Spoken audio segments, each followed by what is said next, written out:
बोलिए गणेश जी भगवान की, बोलिए लक्ष्मी माता की। आज दीपावली का पुण्य पावन पर्व है। वार्तालाप न कुर्वन्तु। कार्तिक मास की अमावस्या को दीपावली का पर्व पूरे देश में बड़ी धूमधाम से मनाया जाता है।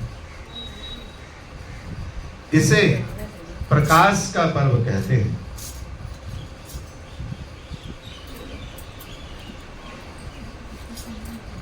जो व्यक्ति अपने घर में जितनी ज्यादा रोशनी करता है, कहते हैं लक्ष्मी जी उसके घर उतनी ही प्रसन्नता से आती है। देखिए, प्रकाश का मतलब दिए जलाना या बहुत अच्छी लाइट लगा लेना अपने घर पे लमचम चमचम हो रही है, ये नहीं। प्रकाश का मतलब होता है कि कम से कम मन का और आत्मा का भी प्रकाश अपना उज्जवल रखिए। बहुत सारे लोग होते हैं लाइट तो लगा लेते हैं, लेकिन उनका आचरण बिल्कुल भी उसके विपरीत होता है। तो इसका मतलब ये नहीं कि आपकी लाइट देख के लक्ष्मी जी आपके घर आ जाएंगी, नहीं। आपका भाव अच्छा होना चाहिए, आपका विचार अच्छा होना चाहिए, आपके कार्य अच्छे होने चाहिए, तब वो प्रकाश होता है। कहते हैं ना, गंगा नहाने हरिद्वार काशी गया, तो गंगा तो नहाया और शरीर को भी धुलाया, लेकिन मन जो दूषित था उसको और दूषित करके आया। जितना दूषित था उससे भी डबल दूषित करके आया। क्या देख के आया? यहाँ तो बहुत अन्याय अत्याचार हो रहा है, यहाँ तो लूट मची हुई है, यहाँ तो पता नहीं क्या हो रहा है, और मन को अपने दूषित करके आ गया। तो कहते हैं वैसा मन अगर है तो उसे स्वच्छ कीजिए, तब लक्ष्मी जी का आगमन होता है। जिस प्रकार रक्षाबंधन ब्राह्मणों का त्योहार माना जाता है, दशहरा क्षत्रियों का त्योहार माना जाता है, दीपावली वैश्यों का त्योहार माना जाता है, होली शूद्रों का त्योहार माना जाता है, इसी प्रकार आज की दीपावली जो है विशेष रूप से क्षत्रियों का त्योहार कहा जाता है। लेकिन इसका मतलब वैश्यों का त्योहार कहा जाता है, इसका मतलब ये नहीं है कि वही मनाएंगे। हम सब लोग दीपावली का त्योहार हर्षोल्लास के साथ मनाते हैं, क्योंकि ये लक्ष्मी जी का विशेष पूजन होता है इसमें, और भगवान गणेश का विशेष पूजन होता है। इस दिन लक्ष्मी जी को प्रसन्न करने के लिए पहले से घरों की बड़ी सफाई की जाती है। सब लोग 2, 4, 10 दिन 15 दिन पहले से अपने घर की साफ सफाई में लग जाते हैं और घर के कोने कोने को साफ सुथरा कर देते हैं। कहा जाता है कि कार्तिक अमावस्या को भगवान श्री रामचंद्र जी 14 वर्ष का वनवास पूर्ण करने के उपरांत अयोध्या पधारे थे। हमारी अयोध्या नगरी भी आज बिल्कुल दीपकों से सजी हुई है। लाखों दीपक प्रज्वलित होते हैं और दीपोत्सव मनाया जाता है।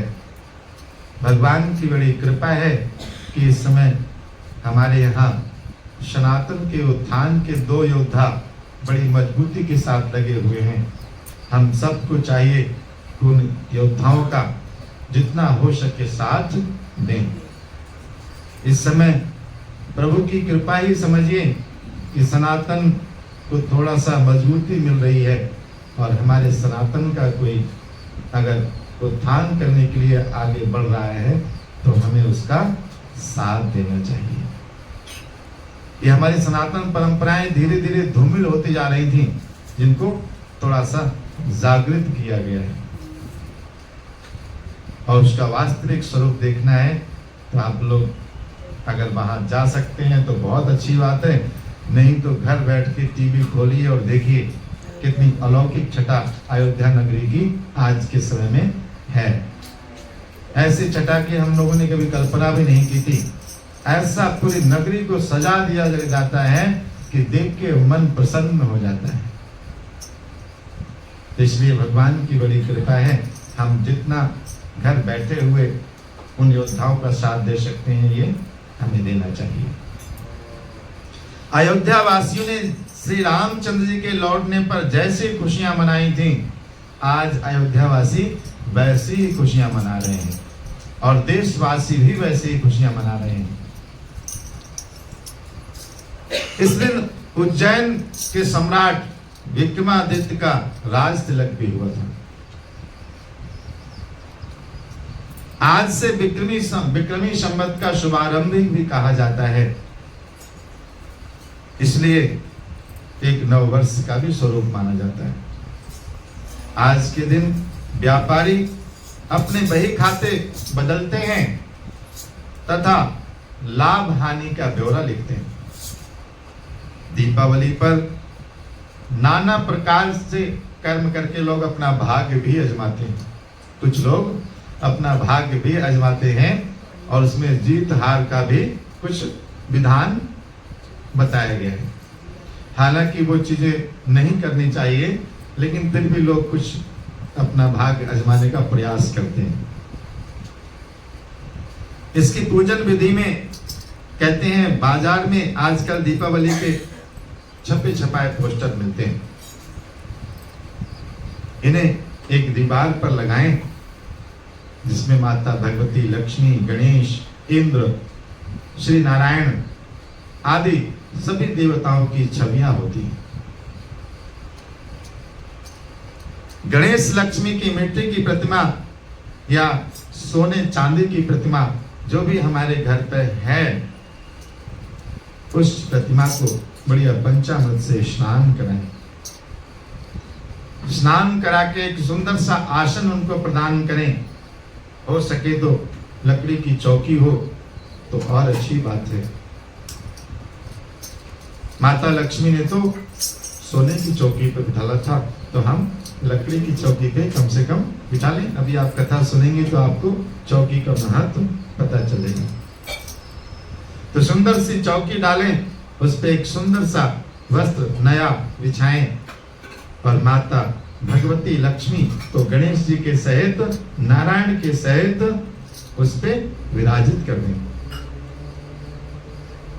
अगर उनके वस्त्र आप लेके आए हैं तो सुंदर से वस्त्र पहनाएं। उनके लिए अगर आप माला लाए हैं तो सुंदर सी माला पहनाएं। उनको सुंदर केसर का टीका लगाएं। और जो भी आपने भगवान के भोग की सामग्रियां एकत्रित की हैं, उन सारी भगवान की भोग की सामग्रियां उनको अर्पण करें। और उनके सामने कहते हैं 6 चौमुखी दीपक और 26 छोटे दिए 2 थालों में सजा लें। और 2 थालों में सजाकर खील, बताशा, हाथी, घोड़े आदि जो चलते हैं दीपावली पे ही आते हैं, वो खील, बताशा, घोड़े, हाथी वो खरीद के लाएं। सब लोग मीठा चाहे जितना लाएं, लेकिन ये भी थोड़ा सा अवश्य लाएं, क्योंकि दीपावली पूजन विशेष रूप से उनसे ही होता है। तो उनको लेके आएं और जब आप भगवान को सुंदर सजा दें तो दीपक प्रज्वलित करके उन दीपकों में थोड़ा थोड़ा उसको अर्पण करें। दीपकों के अंदर चढ़ाएं। हाँ, उनसे ही पूजा होती है। उनके अंदर चढ़ा के अर्पण करके भगवान की आरती करें। माता भगवती लक्ष्मी की आरती करें। इसका विशेष महत्व बताया गया। इतना करके फिर अपने घर परिवार के सभी बच्चों को वो जो मत्था टेकते हैं खील बतासों से, सबसे कराना चाहिए। पहले पुरुषों से कराना चाहिए, फिर स्त्रियां करें, फिर बच्चे करें। सभी लोग माथा टेकें। और माथा टेकने के उपरांत जो दीपक आपने प्रज्वलित किए हैं, वो एक दीपक चौमुखी और उसके चारों तरफ 5 दीपक जो आपने और लगाए हैं, वो गणेश जी और लक्ष्मी जी के सामने वहीं पे रख दें। बाकी और जितने दीपक हैं वो सब अपने घर के सारे कोने कोने तक सब जगह उनको रखें। दूसरे दिन प्रातः काल जगें। दूसरे दिन प्रातः काल जग के क्या करते हैं, अपने घर में जो आपने झाड़ू लगाई है वो कूड़ा उठाइए और अब तो विधान है कि घर में ही डस्टबिन रखा रहता है, लेकिन दीपावली के दिन अपने डस्टबिन को उठा के अपने घर के बाहर रखें, अंदर न रखें। कूड़ादान, कूड़ा को लेके घर के बाहर दूर जाके फेंकने जाते थे और क्या बोलते थे कि लक्ष्मी जी आओ और दरिद्रता जाओ। मेरे घर से दरिद्रता सदा सदा के लिए चली जाए और माता लक्ष्मी जी आप मेरे घर में निवास करो। इसलिए जो साफ सफाई का डस्टबिन कूड़ेदान है उसे एक दिन दीपावली वाले दिन घर के अंदर कूड़ा डाल के नहीं रखना चाहिए। अगर आप उसे साफ स्वच्छ धुल के रखते हैं तो रख लीजिए, अन्यथा उसमें कूड़ा है और आपने उसे घर के अंदर रखा है, दीपावली के दिन ऐसा नहीं करना चाहिए। कूड़े को बाहर कर दो, क्योंकि वो दरिद्रता का सूचक होता है। तो कहीं ना कहीं है, हाँ खाली रख लो, साफ स्वच्छ करके उसको आप रख लीजिए। कूड़ादान में मतलब कूड़ा नहीं होना चाहिए। हाँ, कूड़ा दरिद्रता का प्रतीक माना जाता है, इसलिए हमारे जीवन में किसी भी क्षेत्र में दरिद्रता नहीं रहे, खुशहाली रहे, इस कामना को लेके। इस प्रकार से जब आप करते हैं तो लक्ष्मी जी आपके घर विराजती हैं। इसकी एक पौराणिक कथा है दीपावली पूजन की। एक शाहूकार था, उसकी एक बेटी थी, वो बड़ी सदाचारी थी, भगवान को रोज पूजती थी और मंदिर रोज जाया करती थी। वही मंदिर के पास ही एक पीपल का बहुत पुराना वृक्ष था, तो पीपल पे जल वो चढ़ाया करती थी। पीपल हम सब लोग भी सींचते हैं,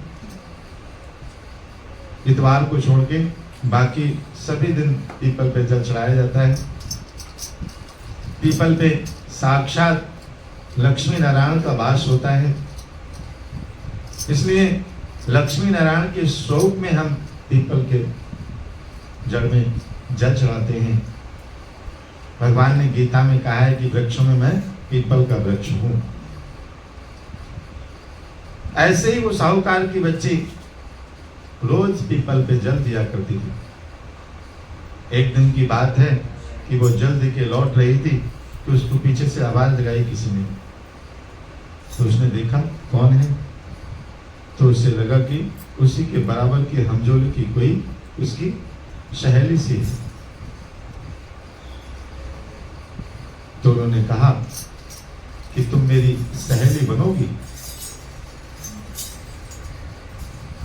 तो उसने कहा ठीक है, मैं अपने घर पे पूछ के अपने पिताजी से बताऊंगी, ऐसे मैं नहीं कुछ कह सकती। ठीक, वो अपने घर आती है और घर आके अपने पिताजी से कहती है, पिताजी मैं पीपल पे जल देने जाती हूँ और जब जाती हूँ तो मुझे एक लड़की मिलती है और वो मुझसे कहती है कि मेरी सहेली बनेगी, तो क्या मैं उसकी सहेली बन जाऊं? पिताजी धर्मात्मा थे, उनका कहाँ पे मिलती है, अब पीपल के पास रहती है वो। तो पिताजी ने कहा हाँ ठीक है, तुम सहेली बन जाओ।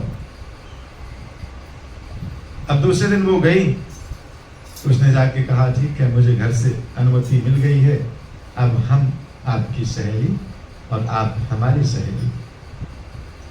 तो जब जब वो पीपल पे जाती थी जल सींचने, तो माता लक्ष्मी उसे मिलती थी और माता लक्ष्मी जो है उससे खूब ढेर सारी बातें किया करती थी।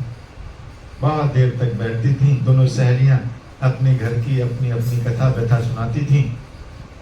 धीरे धीरे उनका प्रेम आपस में बहुत ज्यादा बढ़ जाता है। तो एक दिन लक्ष्मी जी उसे अपने साथ ले जाती हैं, चलो आओ तुम हमारे घर चलो। लक्ष्मी जी उसे अपने साथ ले गई और अपने घर ले जाकर लक्ष्मी जी ने उसे सुंदर सा आसन प्रदान किया, सुंदर सा दुशाला प्रदान किया, नए नए वस्त्र आभूषण प्रदान किए उसे, और उसे बहुत स्वादिष्ट व्यंजन खिलाया, उसका बहुत सत्कार किया। माता लक्ष्मी के घर, भगवान नारायण के घर किसी चीज की कोई कमी होती है, वहां तो अद्भुत नजारा होता है। वो बेचारी बच्ची ये सब देख के चकाचौंध हो जाती है, बहुत खुश होती है और सोचती है कि तो इतने संपन्न हैं, संसार की सारी संपत्ति इनके यहाँ विराजमान है। और गदगद होके वहां से जो कुछ माता भगवती लक्ष्मी उसे देती हैं उसको लेके वो चली आती है। जैसे ही वो बाहर आती है तो माता लक्ष्मी उससे कहती है कि अब मैं भी तेरे घर आऊंगी। वो बेचारी बड़ी परेशान हो जाती है कि अब ये हमारे घर आएंगे तो हम इनको कहाँ बिठा लेंगे, ये तो इतने बड़े हैं, इनको इतने बड़े आदमी हैं, अगर कोई बड़ा आदमी हमारे घर आ जाए तो हमें बहुत परेशानी होती है कि भाई इनका सत्कार कैसे करें, हमारे घर की वस्तुएं तो इनके काबिल हैं भी कि नहीं हैं, ये तो इतने बड़े आदमी हैं, पता नहीं हमारे घर का जो सोफा है वो इनको बैठने लायक है भी कि नहीं, हम जिस गिलास में पानी दे रहे हैं वो इनको पसंद आएगा कि नहीं आएगा। बहुत सारी चीजें होती हैं हमारे सामाजिक जीवन में भी। कोई अभी प्रधानमंत्री जी आ जाए आपके घर तो आपको कैसा लगेगा, भाई अरे क्या करें भाई उनके लिए। तो ऐसे ही वो बच्ची बड़ी परेशान हो जाती है और उदास सी रहने लगती है। उसके पिताजी कहते हैं क्या बात है बेटा, तब वो कहती है बात कोई नहीं पिताजी, मैं अपनी सहेली के घर गई थी और उन्होंने मेरा बहुत सत्कार किया और नाना प्रकार के उपहार मुझे दिए, अब वो मेरे घर आने के लिए कह रहे हैं। तो हम लोग तो इतने बड़े व्यक्ति नहीं हैं, हम उनके स्तर से, हमारा स्तर बहुत नीचे है, हम उनका कैसे सत्कार कर पाएंगे। उसके पिता ने कहा आप तुम चिंता मत करो, परेशान मत हो, कल जाना उनको बोलना कि हमारे घर आप आओ। अगले दिन वो गई और उन्होंने लक्ष्मी जी को कहा कि आप कल हमारे घर आइए, हम आपको अपने घर आने का न्योता देते हैं। माता लक्ष्मी अगले दिन जैसे ही आने के लिए थी तो बेचारी बच्ची इंतजाम में लगी हुई थी, क्या करें, कैसे बिठाएं, क्या खिलाना है, क्या करना है, सारा इंतजाम में लगी हुई थी। लेकिन उसके घर में अभाव की स्थिति थी, इसलिए बड़ी बेचैन थी।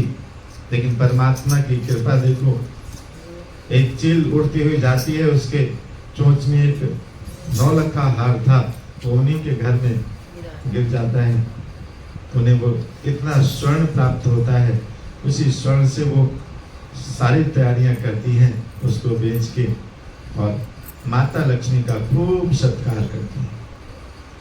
माता लक्ष्मी को सुंदर सा आसन प्रदान करती हैं, सुंदर सी चौकी भी बिठाती हैं।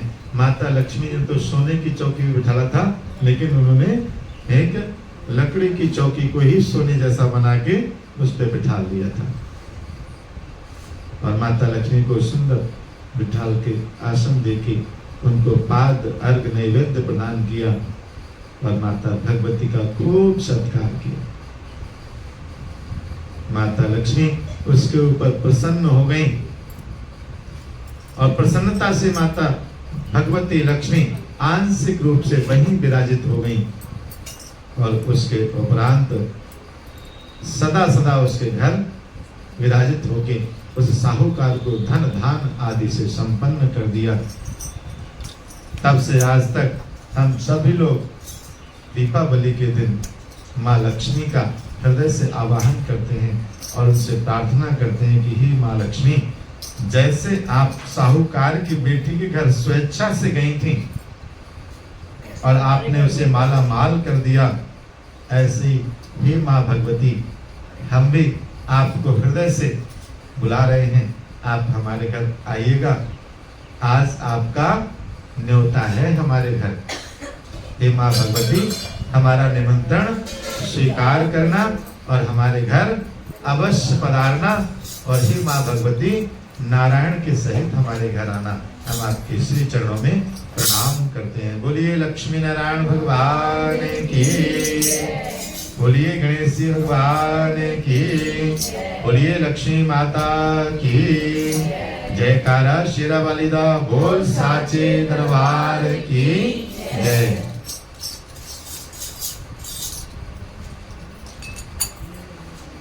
कहाँ चले गए?